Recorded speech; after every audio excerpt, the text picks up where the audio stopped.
In the Senate impeachment trial, House prosecutors tackled President Trump's Biden claims in an effort to preempt the White House's narrative.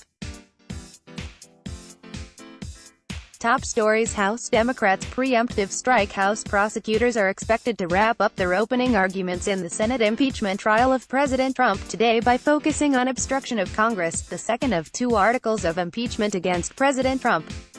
Yesterday, the Democratic team of impeachment managers tried to preempt what they expect Trump's defense team will argue beginning Saturday, that the president has done nothing wrong and none of the allegations described by Democrats are impeachable offenses. So, as prosecutors focused on why abuse of power, the first impeachment article, doesn't have to be a crime recognized under the law. And they addressed head-on the topic of former Vice President Joe Biden and his son Hunter Biden, by asserting that there's no evidence they acted inappropriately in relation to Ukraine, an effort to show that Trump had no credible basis for asking the country to investigate the two men. Representative Adam B. Schiff, who has led the prosecutor's presentation, has drawn praise from Democrats and even some Republicans for his steady performance, though other Republicans have called it repetitive.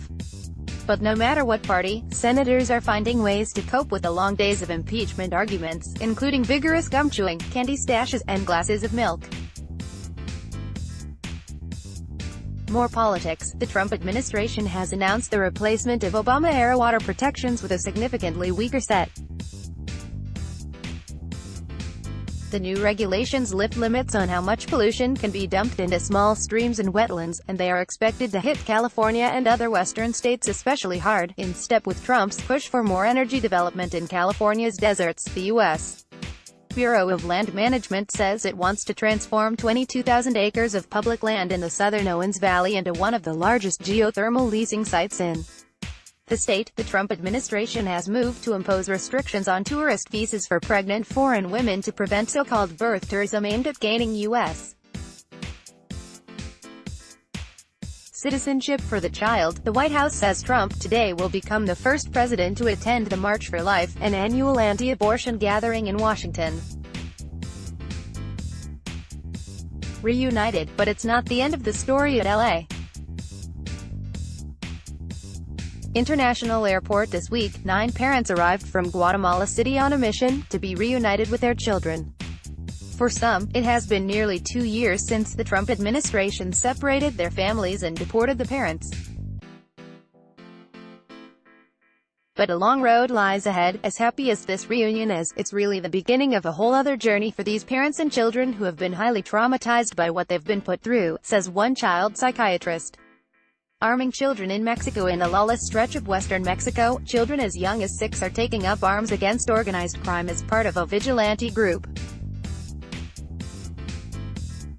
Human rights officials are calling it child abuse. A leader of the group says an increase in violence in the region and the absence of government intervention have left the community with no choice but to arm even its children against drug gangs. Newsletter must-read stories from the LA Times. Get all the day's most vital news with our Today's Headlines newsletter, sent every weekday morning. Sign me up. You may occasionally receive promotional content from the Los Angeles Times. From the archives in 1948, a runaway locomotive led the Times coverage. The train stopped just short of disaster, but too late to avoid spectacle. Crews had just unhooked a Santa Fe diesel locomotive on the morning of Jan. 25. All 600,000 pounds lurched forward and crashed into a concrete barrier, but stopped after hitting a utility pole. A third of it was left hanging 20 feet over Aliso Street. There were no injuries and the train was moved with assistance from a crane. Read the original story here. Jan. 25, 1948, a Santa Fe diesel passenger locomotive hangs over Aliso Street after running off the rails at Union Station. Los Angeles Times Archive, UCLA, California. 3 American firefighters who died in an Australian air crash fighting bushfires. They were flying a California-based tanker. They were identified late Thursday as Captain Ian H. Macbeth, 44, of Great Falls, Montana; First Officer Paul Clyde Hudson, 42, of Buckeye, Paris; and Flight Engineer Rick A. De Morgan Jr., 43, of Navarre, Florida. Reports of hate crimes rose in L.A.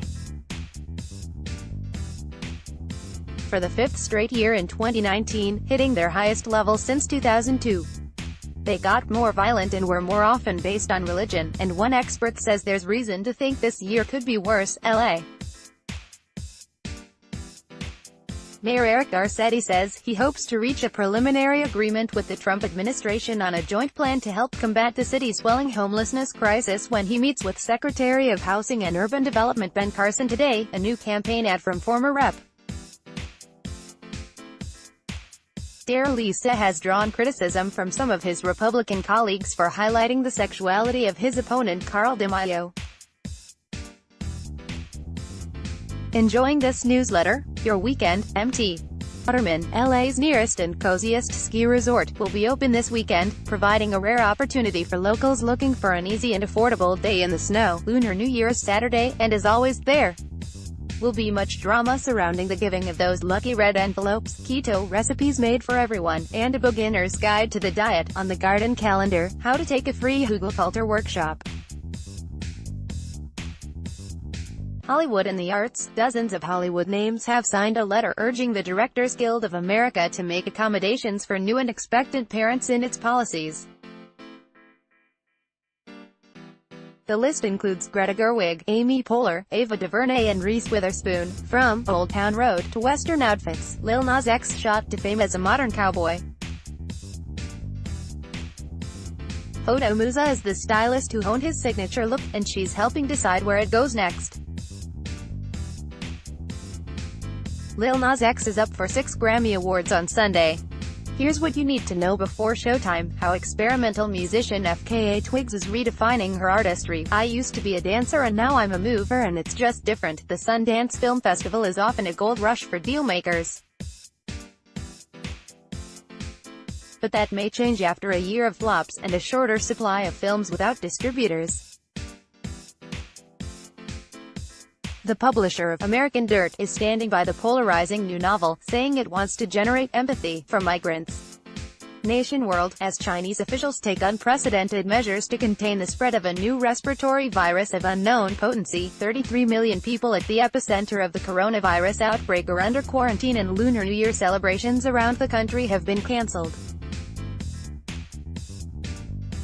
In Los Angeles, a traveler who arrived at LAX was taken to a hospital for evaluation.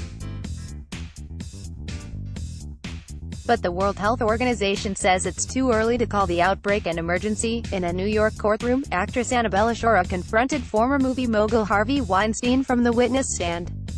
Her 2 hours of wrenching testimony marked the first time one of Weinstein's accusers stared him down in a criminal court. Hundreds of Puerto Ricans protested in San Juan, angry over emergency aid that until recently sat unused in a warehouse as recent earthquakes rocked the island. Bangladesh's new, purpose-built settlement for some of its 1 million Rohingya Muslim refugees from Myanmar has concrete housing, flood defenses, food warehouses, freshly paved roads, mosques and a solar grid.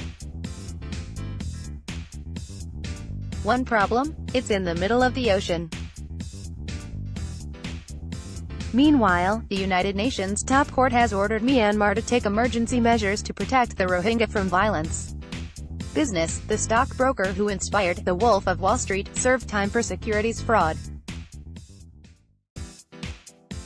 Now he's suing the movie's production company for fraud, saying he's been damaged by allegations the movie was bankrolled by money pilfered from a Malaysian investment fund. Amid the 1MDB scandal, California unions are expanding, with campaigns for nurses, electricians, animation artists, scooter mechanics and university researchers.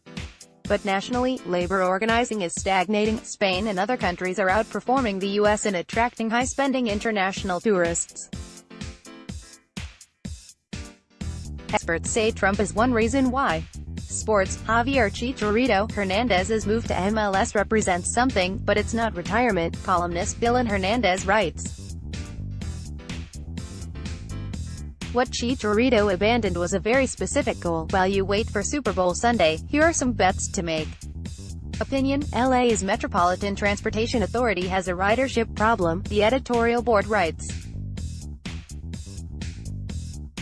Would making Metro free for its public school students help? Cheating in baseball is a problem, but the LA City Council's call to rewrite history isn't the solution. There's no way to prove the Dodgers would have won, the editorial board says. To Americans watching on TV, impeachment may look less like a Democratic spectacle than a local cable co-op hearing, Times critic Lorraine L.A. writes. The no-frills production had even the jurors tuning out, she says.